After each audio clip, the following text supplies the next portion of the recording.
എല്ലാവർക്കും നമസ്കാരം. ഞാൻ ഡോക്ടർ പ്രിജിത അലക്സ്. ഞാൻ അലാസ ഡെന്റൽ കോളേജിൽ ഡിപ്പാർട്ട്മെന്റ് ഓഫ് പബ്ലിക് ഹെൽത്ത് ഡെന്റിസ്ട്രിയിൽ പ്രൊഫസർ ആൻഡ് ഹെഡായിട്ട് വർക്ക് ചെയ്യുന്നു. ധാരാളം ആൾക്കാർ എന്നോട് ചോദിക്കുന്ന ഒരു ചോദ്യമാണ് പബ്ലിക് ഹെൽത്ത് ഡെന്റിസ്ട്രി എന്താണെന്ന്. പബ്ലിക് ഹെൽത്ത് ഡെന്റിസ്ട്രി അഥവാ കമ്മ്യൂണിറ്റി ഡെന്റിസ്ട്രി എന്ന് പറയുന്നത് ദന്താരോഗ്യ സംരക്ഷണത്തിനും ദന്തരോഗ പ്രതിരോധത്തിനും സമഗ്രമായ ജനസേവനങ്ങൾ നൽകുന്ന ഒരു മേഖലയാണ്. പബ്ലിക് ഹെൽത്ത് ഡെന്റിസ്ട്രിക്ക് പ്രധാനമായും 5 ലക്ഷ്യങ്ങളാണുള്ളത്. ദന്താരോഗ്യ വിദ്യാഭ്യാസം, ഒരു പല്ല് എങ്ങനെ സംരക്ഷിക്കണമെന്നും കേടുകൂടാതെ എന്ത് ചെയ്യണമെന്നുള്ള വിദ്യാഭ്യാസം നൽകുക. ദന്താരോഗ്യ സേവനങ്ങൾ, ഒരു പല്ല് കേടായാൽ അതിനുള്ള ട്രീറ്റ്മെന്റ് ഓപ്ഷൻസ്, സർവീസസ് അവൈലബിൾ, ഇതെല്ലാം പറഞ്ഞ് മനസ്സിലാക്കി കൊടുക്കുക.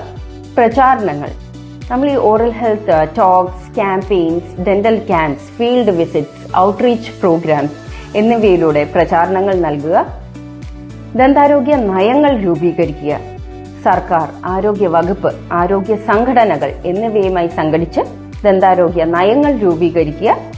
പുനരധിവാസം, നമ്മുടെ സമൂഹത്തിൽ പിന്നോട്ട് നിൽക്കുന്നവർക്ക് വേണ്ടി ഈ സേവനങ്ങൾ സുലഭമാക്കുക. അങ്ങനെ പബ്ലിക് ഹെൽത്ത് ഡെന്റിസ്ട്രി എന്ന് പറയുന്നത് ജനങ്ങൾക്കായി, ജനങ്ങൾക്ക് വേണ്ടി, ജനങ്ങളിലേക്ക് ഇറങ്ങിച്ചെന്ന് പ്രവർത്തിക്കുന്ന ദന്തശാസ്ത്രത്തിന്റെ ഒരു ദൃഷ്ടികോണാണ്.